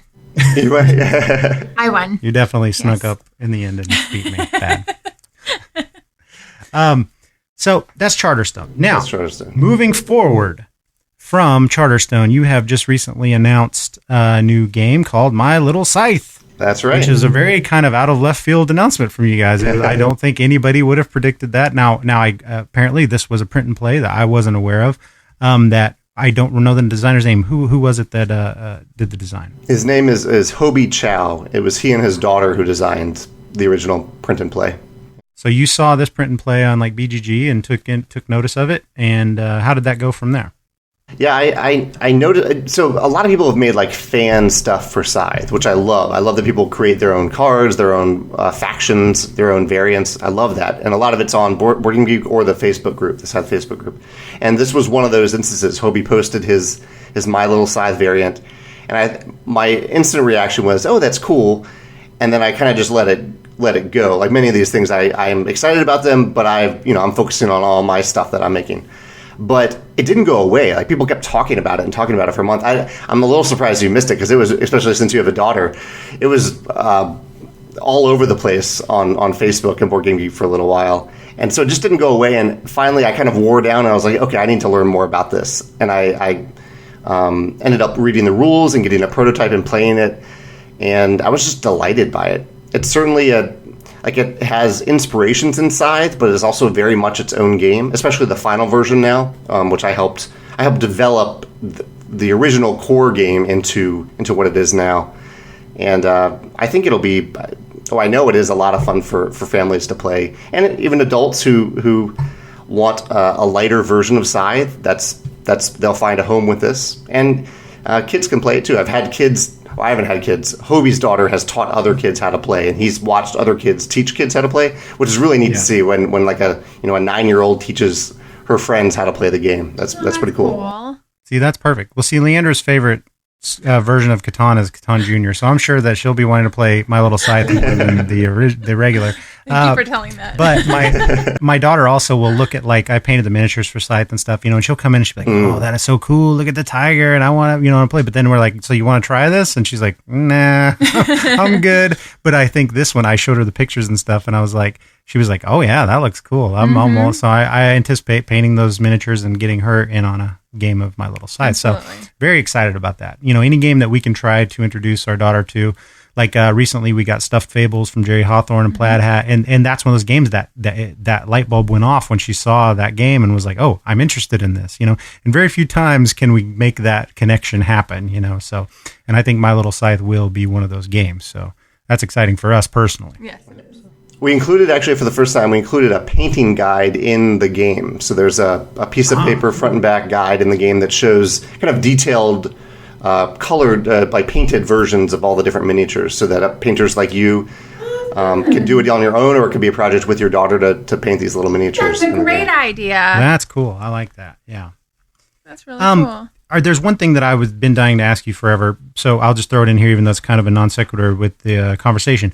But, okay, in your design process, I probably should ask this when we were talking about that. Most of your games tend to have this race component, and I say that because it's just a game timer that's controlled more by the players than by the game itself. There's no particular round count. There's no particular it's more of you're usually trying to get to a certain point total or get a certain number of stars out. And I like that idea. And I've seen it done by a few other designers, but I have never seen it be like a designer's kind of go-to in-game situation. Yeah. What about that intrigues you when you go to design a game? And have you ever been like, is that something that starts out in these games with you going to do that? Or is that just something that naturally comes with, in the design process of these games? The major source of that is that I pay attention a lot when I design games to the flow of the game. I like turns to one turn to flow into the next, into the next, into the next, one after another. And I don't like things that, it's not going to say I don't like it. I avoid things that break that flow. And one big thing that can break that flow is if at any time you need to pause and say, okay, we're done doing whatever we did there. Let's do the next thing now. And this is very much the case in viticulture. Viticulture has this element where the flow is broken. And this is, I think, a reason why people like Tuscany a little bit more than viticulture, because in Tuscany, that flow isn't really broken once you start playing. It's just one turn after another, and then it kind of just bleeds into the next round. It doesn't feel as harsh as it is in viticulture, where you say... It's just quickly like age your grapes. Right. Everybody age your grapes, and that's it. And then you're on to the next thing. Right, exactly. So I've kind of tried to incorporate that into the games, and so that's it. A lot of it is just keeping that flow going one turn after another. At the same time, I do respect games that have a set number of rounds, because it lets players plan ahead. Like, they can say, okay, it gives players a sense of urgency. Like, I need to do this thing in time for the game to end, for round 6 or whatever it is. I'm thinking of Terra Mystica off the top of my head. A game that I love, Terra Mystica has a set number of rounds. And I like that Terra Mystica has a set number of rounds, because it lets me plan for that, and I know how much time I have left in the game. So I think both have pros and cons, but to me that flow is just really, really important for me to be immersed in the game. And so you think that's part of it, like just having kind of a control over the game pace and length? Because I've noticed one big thing about Charterstone, especially playing at 2 players, was like, if you wanted to rush that game because you were ahead and you knew that if you let someone hang around, they would come back, you could definitely rush the end of that game. Totally did that at the end, because I knew I was winning and I didn't want him catching up to me. So there's that aspect. And then in viticulture, it's like that, but it's a little harder because you have to score points to do it. It's not like necessarily actions that you take are going to do it. You have to actually be efficient. And, the more efficient you are, the more points you're going to score, which is going to shorten the game length potentially, or at least end it in a favorable position for you. Have you ever seen have you ever played the newest version of A Study in Emerald by Martin Wallace? I haven't, no. Well, it's got an interesting thing like that too, where the the big knock on the original version of that game was that it could take 4 or 5 hours. It's a great game, but the new version, he did this thing with the score track, and basically the game's going to end when a certain faction reaches a certain point. But every time there's a certain hidden role aspect in it, and every time you score points, if the faction that's behind on the faction, it's like there's a faction track one side or the other. Whichever one is behind on that track, then if the other team scores, they move up. So it's like this weird catch up thing where like you can score points basically for the other faction in order to lengthen the game on purpose, because the points are all kind of hidden. You're scoring points basically for a red or a green or a pink team, and nobody knows what team you're on unless you reveal yourself or make it obvious. Right. And it's a very interesting way of doing it. It's kind of clunky though, you know what I mean? But I love Warren Wallace, so I can deal with some clunk in his games. But it's interesting that I got notions of that from Charterstone, where it's like, I want to do this thing and I want to put some stuff on the whatever the track over is over there by the boats, you know what I mean? Like I want to put some stuff over there, but every time I do that, I'm gonna have to move up that round counter, and I don't know if I want to do that. And do I want to open a crate now because I'm gonna have to move the round counter? It was a lot of just an extra decision layer on top of that I thought was very interesting. So I think that's a good way of putting it. I like that. Like it's more of a symptom than a intention, but I like that extra layer of decision making about timing. Like with viticulture, do I try to end the game this round, or do I wait to the next round and get a lot more points at the end of the game? Mm-hmm. It's the same thing with Scythe that I've noticed playing with very experienced players, where they what I try to do is like get a star at all costs, Yeah. But what I see more experienced players doing is building up for a turn where they're going to get multiple stars out. Right. And you know what I mean? Make that one turn be the big turn that really pushes the end of the game, so that nobody has time to react to it. And those are very interesting things. Like I said, even if they're symptoms, if they're not necessary, if they're symptomatic of your design rather than intentional, it's still a great outcome because it really adds another layer of strategy to the game itself. So Thanks. That's really cool. Yeah. All right. Well, we've taken up just about as much of your time as I feel comfortable doing, Jamey, until I ask you to do another thing after we're done with this. All right, Jamey. Well, we'd like to thank you very much for your time, and I'm going to ask you to maybe contribute just a couple of pointers to our upcoming segment that we're doing on the beginner's Scythe guide. So we're going to move on to that segment, and we'd like to thank you very much for being on the show officially. Thank you. Also, I would like to say Jamey has been officially on the show, or in a capacity on the show, during our Halloween episode, where he sent in some scary stories that have happened to him throughout his life, and I went through the trouble of telling him what he thought happened didn't actually happen. So if you want to check that out, go check out our Ghost Blusters episode, and you'll hear some interesting things from Jamey's past on there as well. Yeah. But you are one on our short list of top designers that if we got the chance to interview, we really wanted to, and we're really glad to get to cross you off of that, and hopefully we can have you back some other time. Very appreciative. Thank you. My pleasure. And yeah, absolutely. Hopefully I can see you at Geekway. Maybe we get a game in there in this weekend. That would be awesome. Yeah, I think we talked about that on Twitter. What are you going to bring? Yeah, Golden Ages, I think. Yeah. I'd love to play that. Awesome. I've been brushing up on the rules, so I think I'm ready to throw it down. Oh, you're not teaching, are you? Oh, yeah, I'm teaching. Oh, Lord. I'm sorry. Prepare to be impressed, Jamey. I'm going to lay down a spiel like you've never heard. Give him a time cutoff. Okay. Rodney Smith, eat your heart out. Well, thank you very much, and everyone keep your eyes peeled for any upcoming announcements from Stonemaier Games. How can people get a hold of you, Jamey? Best way, Twitter or your Facebook page or your website? What's the best way to get a hold of you? Probably the best hub for everything is our website, stonemeiergames.com. But then if you are on Twitter or Instagram or YouTube or Facebook or Board Game Geek, you can find links to everything from that hub of stonemeiergames.com. Perfect. Awesome. Yeah. Thank you very much, Jamey. My pleasure. Have a great day. Thank you. So that was our interview with Jamey Stegmaier. Babe, what'd you think about that?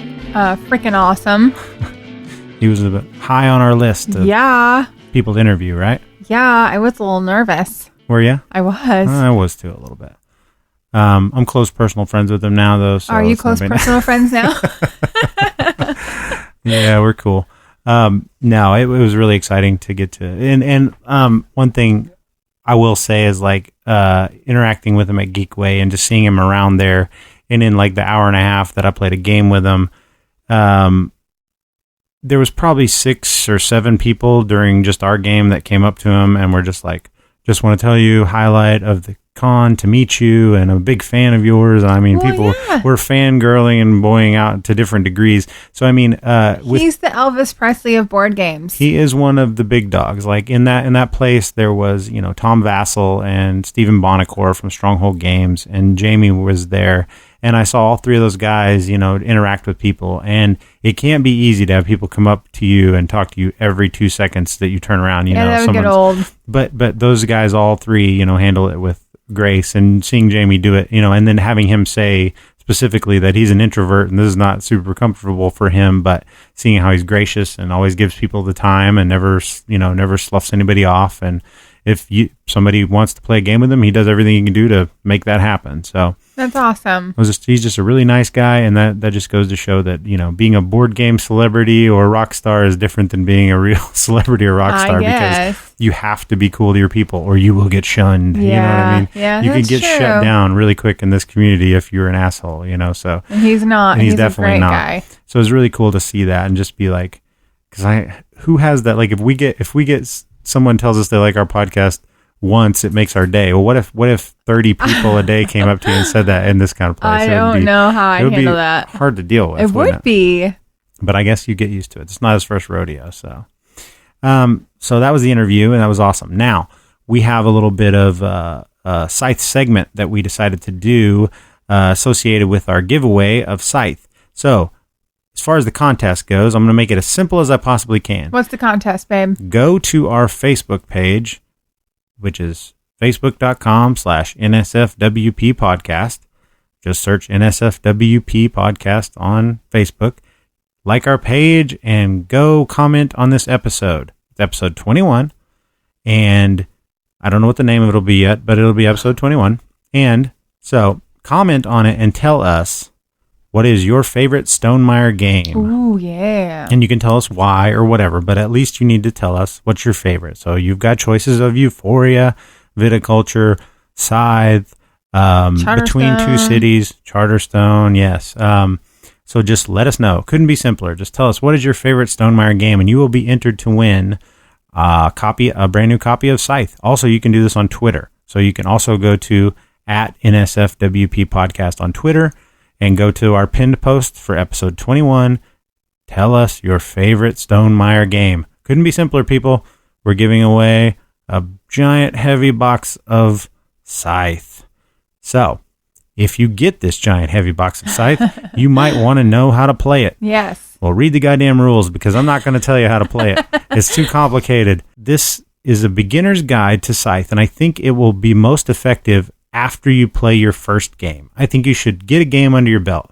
Yeah, because you won't even know what any of these words mean unless you have a game I'm going to give a very, very broad overview of how Scythe works. But basically, in your first game of Scythe, I think it's a very streamlined game.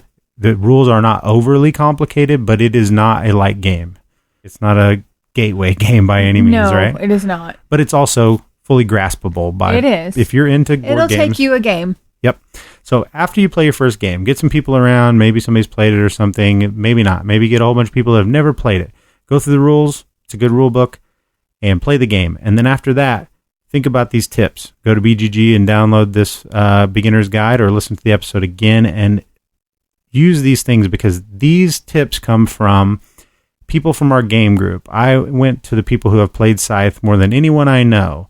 And among those were Catherine, Kyle, Rick, Ryan, John, and Jason. I'm not going to give their last names because I don't know if I have permission to do that, but they know who they are. And if you know me, you probably know who they are.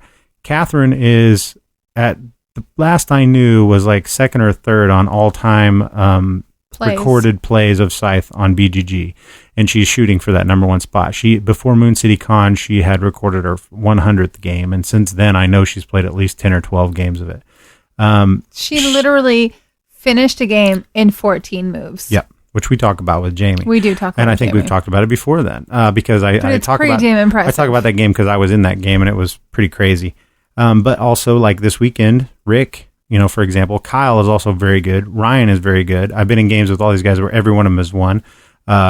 Rick won a game against all those people this weekend at Geekway. Rick won a game of it, and he likes to be able to beat all those people because it makes him feel good. And I understand. I would love to know what that feels like, but I never probably will.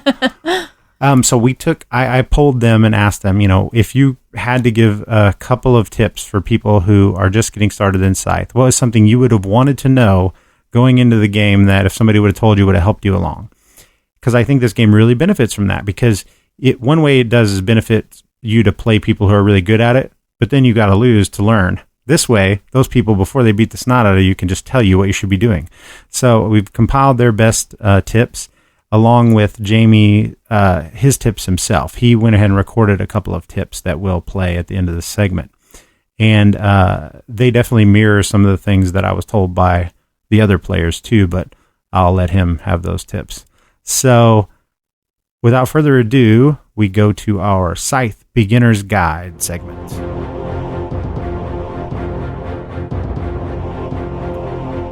The real name of the game is money.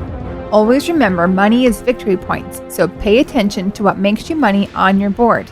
Money generally comes from bottom row actions, so identify your money-making action and work to take it often. All right, so what that really means is we're going to go into this. I'm going to pick a faction board and then an action board at random. I got the Saxony Empire, and I got an action board that I don't know what the name of it is. People have names for them like agriculture and warlike and all this stuff, but I don't know what they are because the names aren't on them. But for this particular one, I have the black faction, which is the Saxony. And if I want to make money with these guys, their special ability doesn't really help anything from that because they're about combat. So I can't really take advantage of money making on my faction board. I can get some money by enlisting all of something and choosing to get money for it. But how they really make money is on their build action, which is making mechs. So you can get $3 every time you make a mech and then if you enlist that enlistment space out of there, you also get money every time everyone else deploys. So that is their money-making way that they make money with that particular action board. Now, if I pick another action board out, I'll look and see that same bonus of 3 gold happens whenever on this other faction board, whenever you do the enlist action. So you want to look at your board, and I think each one of them has that in a different spot. Well, no, this other board has it in the deploy section again, and this other one has it in the upgrade section. So just depending on the action board that you get, you want to identify that because, like Leander said, the name of the game is money. Literally, everything you'll make in the game that is points will convert to money at the end of the game. So the more money you can stockpile, the more points you start out with going into in-game scoring. So that's always important. Identify that bottom row action because everybody can get 2 gold at the beginning of the game by moving. They can either move or choose to just get, 1 gold. And then if they upgrade that particular spot, you can get 2 gold. But that's the only way to get gold on a top row action. So in order to get to the real money makers, you need to get those bottom row actions going and identify which one on your particular action board works. All right. Enlisting wisely is key. When you enlist based on what your 2 neighbors are most likely to do the most often, you will be in much better shape by getting those bonus rewards early on. Waiting too long to enlist can be a big mistake. Now, you know that firsthand, right? I do, because I waited too darn long and I suffered from it. Yes, so enlisting is all about taking advantage of what your neighbors are doing. So you want to enlist the actions first that you think your neighbors are going to be doing. So that is where some of the strategy in the player interaction comes in this game.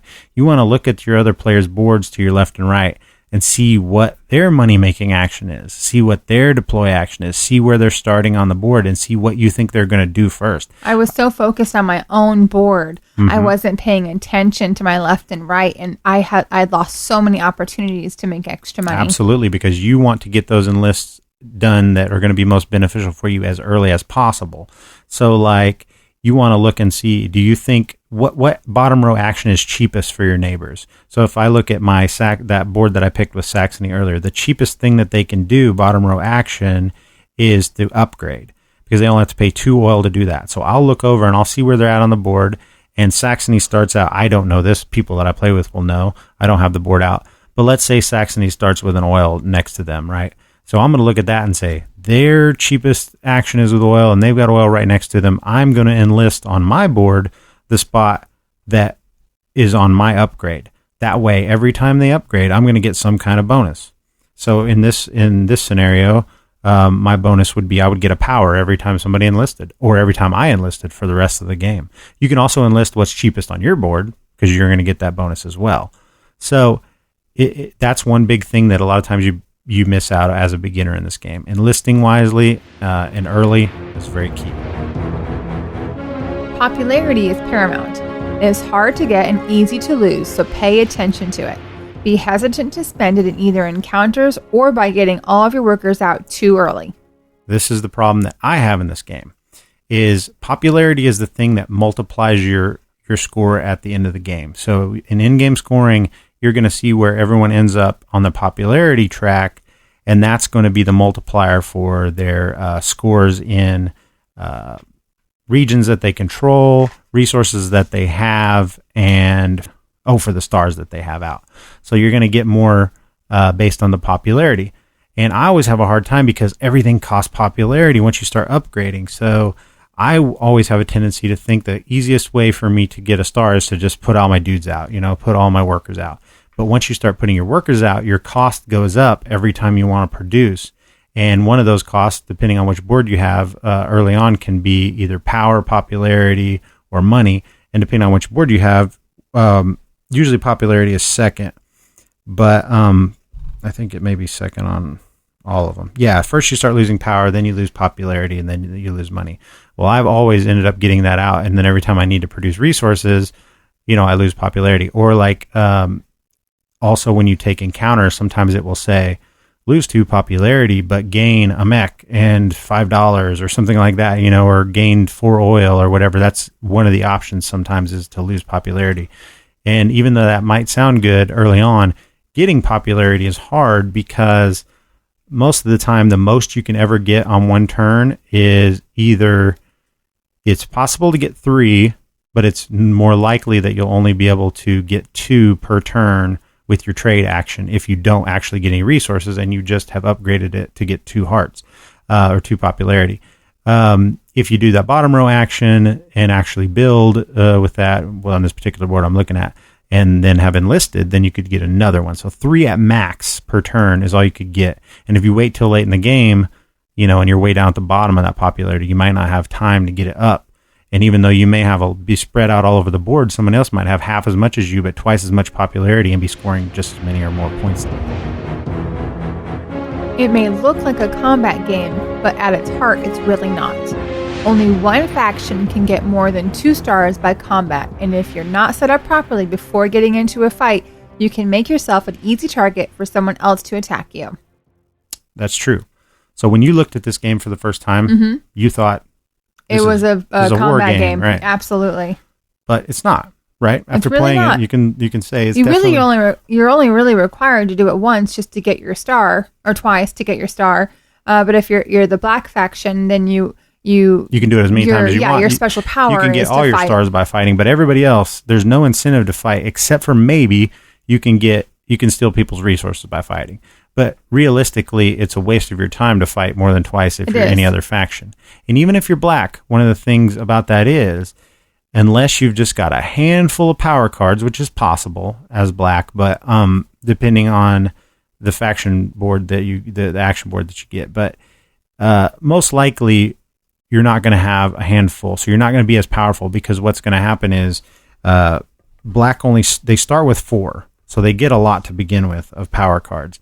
So they're dangerous, but if they fight often and, if they fight soon and often, they're going to be running low on power cards, which is going to make them they're not going to be as much of a threat, and they're going to be set up to get attacked by someone else really fast. And then getting attacked by someone else is bad because they could steal your resources or whatnot, and then you're giving them stars too. So if you make yourself a juicy target by using up your big power cards early on by attacking a lot, then you make yourself a target, which gives other people easy stars. When learning the game, it's important to set simple short-term goals. Build a mech, construct a beneficial building. As you get more familiar with the mechanics, you will see how to get a rhythm between actions and plan 2 or 3 turns ahead.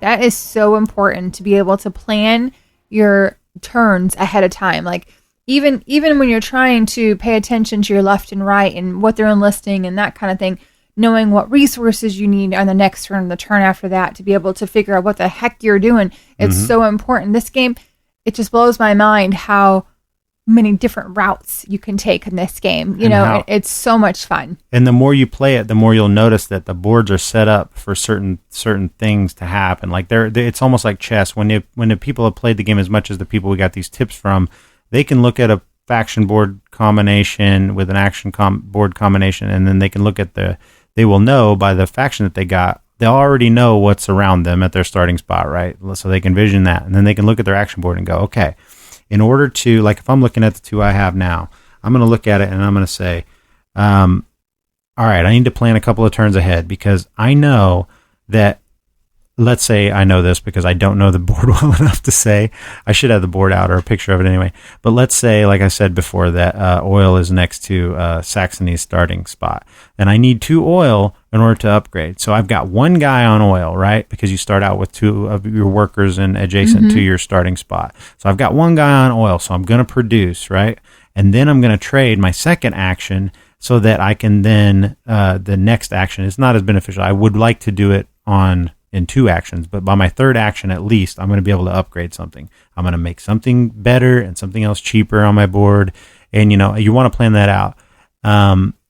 Later on, Jamey's going to talk about getting a bottom row action by 2 actions, and that's sort of, it can be impossible with your action board, but it's not impossible most of the time.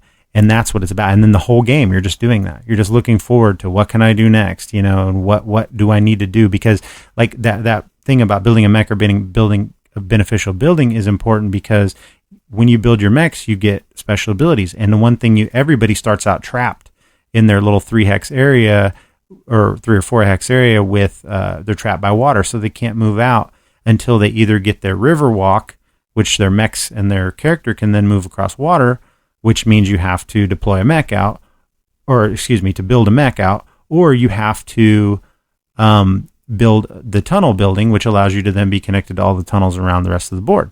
So you have to do one of those 2 things, and you have to look, which is better for me? Is it better for me to build this building and try to get all 4 of my buildings built for a star, or is it better for me to start building my mechs and get my mechs out there? Your bottom row actions are the most beneficial. So see how quickly you can satisfy the resource cost for them and plan to try and be able to take 1 every turn. Upgrading can make this easier, so think about upgrading the bottom actions that are the hardest to satisfy, which will in turn make your top row actions more effective. And that took me a little while to grasp, I think, too, on my first time playing. Like we mentioned, this is probably a second time playing guide, but so I have to do the top one in order to get the bottom one. Like, well, that's a basic. Yeah, that's a basic. It is, but for some reason, it didn't click with me at all. In the first game, that's hard to understand, like what you're doing with the upgrading. Upgrading is important because you've got these cubes on 1 of every top row, and you're wanting to get that move down on your bottom row, because your bottom row, the holes are in the costs, and when you take the cube off the top row, it makes one of those actions better. So like, if, for instance, on this action board that I have in front of me, my move action, the third move is covered up. So when I upgrade that, I'll take that off, and I can have 3 dudes move, right? I have 3 movement. And then I can take that cube and put it on something else. So for right now, like to deploy my mechs, then it costs me 5 iron right now. Well, that's super expensive, and why would I'll never be able to take that turn very often at that expense. So maybe if building mechs is even important to me with this board, then I would want to put that cube there to make it only cost 4 iron, or maybe I want to make my next best one even cheaper. Since I can upgrade for only 2 oil, maybe I want to go ahead and be able to enlist for only 2 food. So, that's where the decisions come in. You have decisions at every turn, and the more you play it, the more you'll know what the best move is. But early on, it's important just to realize that that's a good thing to do, because it's a win-win. You're getting a better action, and you're making your bottom row actions cheaper. And that's the only way that you're going to be able to get that engine going to where you can take a bottom row action every time is to start making those cheaper and making your top row actions more effective. Try and find a synergy between your faction board's special ability and your action board. This can come in a variety of ways and can be easy to spot or sometimes hard to determine. If you can find a strategy that marry them together, you will do well, which we kind of touched on this at the very beginning, but it's so random which action board and which faction board you get. So you have to kind of know the boards or just really study it before the game starts. Mm-hmm. And this is where it comes in, like we talked about in the interview with Jamey. This is where this game can slide a little towards the imbalanced side, because there are some faction boards and action boards that just do not work well together at all. I don't know this game well enough to tell you those, but these people could have if I would have asked for specific examples. But then there's some that can just be so powerful, and I will tell you that they usually come from either someone using the red faction or someone using the yellow faction. There's a certain boards that they can get that just become so powerful, either combat-wise or money-making-wise, that make them almost impossible. Yeah, that's my next point, is the red faction and the yellow faction, which is the Rusviet and the Crimea. Yes, if you can play those as a new player, that is a good idea. So that's our next tip, but that goes along with this. But like, for example, trying to spot these synergies can be kind of hard. So let's say you have Crimea, right? And you get dealt a random faction board. So let me pull out another faction board. So you got Crimea, whose special ability is once per turn, you can spend your combat card as if it was a resource token. This is very, very, very powerful because there's no limit to how many combat cards you can have. And there's a big giant deck of them, right? So you start with 0, which can be bad. But if you'll look on your board, you want to find the synergy within that. So everybody's top action in their bolster action, if you upgrade it, you can get up to 2 combat cards per turn. Now, you can always get 1 at the very beginning. So if you're okay on power and you don't need to bolster to get power, you can bolster to get combat cards. Well, that's like 2 free resources every time. So it almost becomes like having 2 trade actions, because trade lets you get 2 of any resource that you want, right? Well, that just becomes, if you upgrade that, it becomes a second trade action, which can be very powerful. So then you want to go, okay, well, what are my cheapest resource or my cheapest bottom row actions? And now I just need to get a bunch of power cards so that I can use them as resources. That can become very good because you basically need 1 less resource for everything you're going to do as long as you have at least 1 power card in your hand. And I've seen that become very powerful. I've seen somebody, have that and then have 10 power cards in their hand. So basically for the rest of the game, they can always bank on needing 1 less resource for the rest of the game. That's just one synergy. And that comes basically from your faction, but also your board can help out with that. Because, like, for instance, the board that I'm holding, if you enlist off of the move action, then you get another power card. So if you had one that allowed you to, let's see if there is one that's like that, where you can get the power card in the same as in the bolster action. Do we have any of those? Yes. Okay. So this particular one here, the bolster action that we talked about, which you can get up to 2 power cards, also has the power card in the enlist. So if Crimea gets this one, this may be the one that's kind of a breaker, because kind of a game breaker, because if they get that board, then they're basically they've got a possibility of making 3 power card engine every turn, which gives them basically 3 resources for a bottom row and a top row action that's already getting them good stuff. So things like that you want to look for and see, did you luck into just some really good combination of powers that you know what I mean? And if you have that and don't take advantage of it, you're really doing a disservice to yourself. Absolutely. So the next 2 that we have are directly from Jamey. All right. So yeah, Jamey gave us a couple of tips straight from him, and he said basically what we said. He said it's hard to give a first-time player a strategy guide, but after you've played the game once or twice, these are his 2 main things he always tells people. Okay, so I have 2 tips for maybe not a true beginner, but maybe someone playing their second game of Scythe or their third game of Scythe. And these are things that I do when I play. One is I try to get that first encounter as early as possible. So everyone has an encounter that's pretty close to their home area or that's in their home area. And the reason I do that isn't, like, encounters are fun, so it's a fun thing to get. But the reason I do it is because sometimes I spend a lot of effort in the first few turns of the game trying to get a specific thing, whether it's a building or a mech or whatever it is, sometimes based on my objectives, sometimes just based on what I want to do that game. But sometimes I spend a lot of effort on that, and then I get to that encounter, and that encounter would have given me that thing anyway. So oftentimes I want to get that encounter first in the hopes that it just gets me that thing that I wanted. Or if it doesn't, it might steer me in a direction that I should go. For example, if it gives me that first mech, then I'm only 3 mechs away from getting the mech star. I know that's like a path that I can go down. So that's the first thing I'd mention. The second thing kind of contradicts that to a certain extent, because the other strategy that I often use very early in the game is I look at my player mat and I look at my home base, the resources that my workers are already on when I start the game, right next to my home base. And I try to see if I can take a trade action and a produce action and then immediately take a bottom row action along with that. So on my second turn, I'm aiming for a bottom row action based on a combination of trade and produce. So for example, if I have a worker that starts on a mountain, which makes metal, and either my produce or my trade action has the mech action below it, on the bottom row of it, that I might take, say, the produce to get that metal, then a trade to get 2 more metal, and then immediately use that 3 metal to make a mech. And that can really jumpstart me ahead of other players in the early game of Scythe. I often try to do that. That's enough about board games. Yeah. That's not why people tune into this board game podcast. It's mostly to hear us burp and fart on air.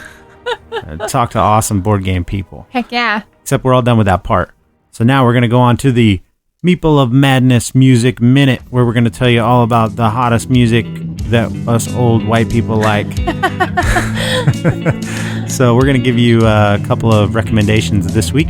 Last week we had Patrick Sweeney and Elle King, and I hope you checked them out and patronized them and bought all their music up.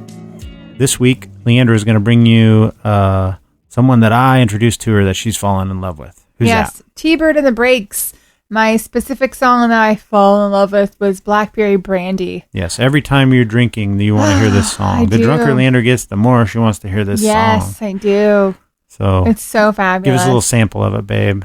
Blackberry Brandy, $3 wine.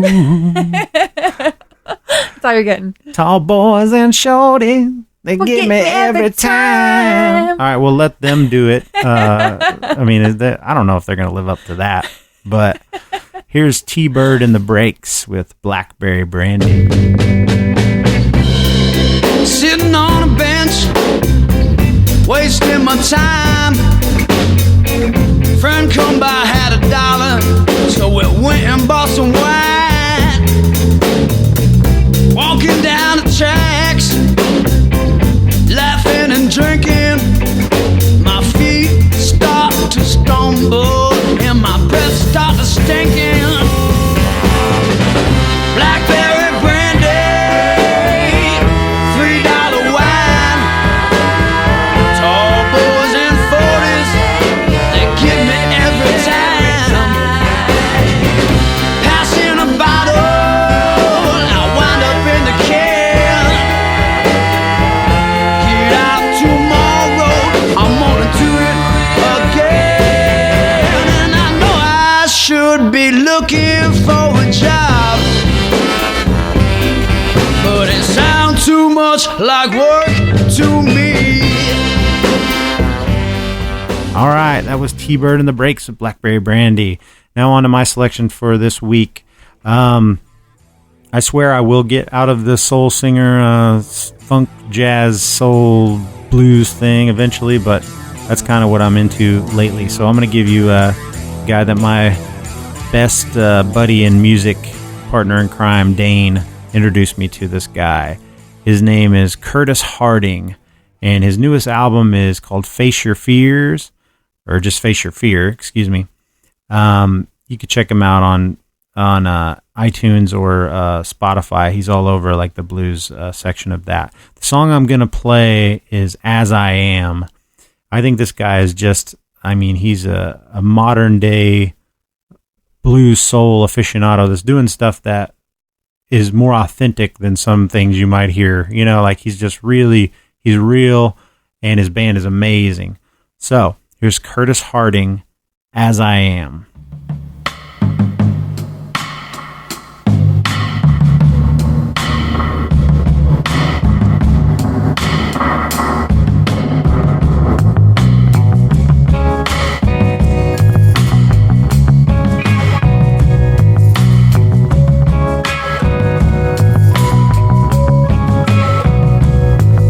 Sun beats down my neck, my forehead beats up in sweat, and the earth that I till won't conceive. I go about my day, knowing all will pass away. In the end, I will remain just as I am. Yet still I'm holding on to you.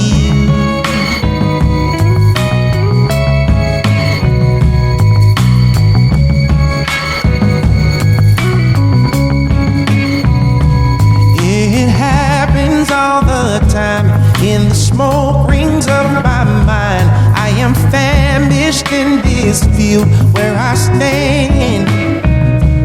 Even with all of the stress, you're my love and happiness. But in the end, I will remain just as I am.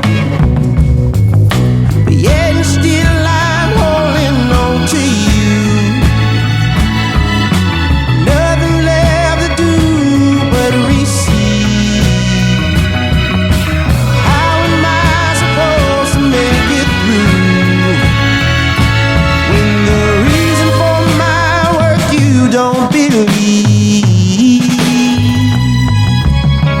All right, that was Curtis Harding with As I Am.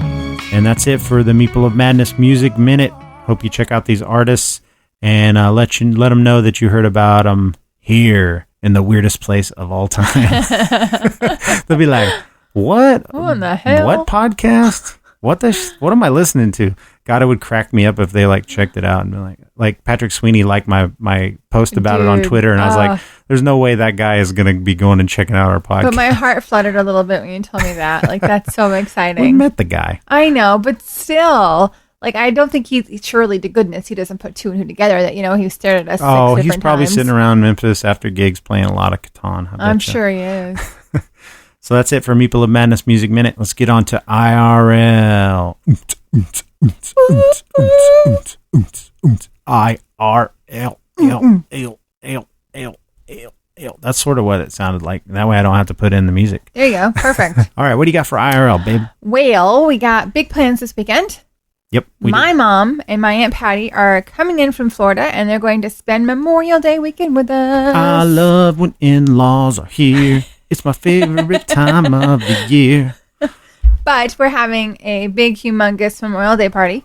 Yes, we are. I mean, big, humongous by 30 to 35 people. We're going to play some board games if it's the last thing I do. I know. It's not a board game party. You don't know that. It's going to be whatever I make it. I got a whole room out there ready for board games. Oh, okay. Now, we might play some werewolf or something at night. Yeah, werewolf sounds like fun. I think that would go over well with the crowd we're going to have.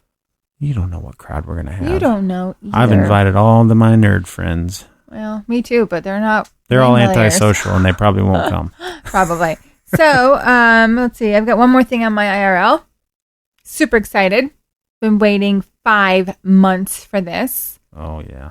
Next Tuesday, you and I have a date to go see Phantom of the Opera by Broadway in our hometown. By Broadway? Well, I mean, it's Broadway. No, I think it's by Andrew Lloyd Webber. I mean, it's Broadway's version of Phantom of the Opera brought to us. I thought you meant the rapper Broadway, and it was going to be the Hamilton version of it. No. No.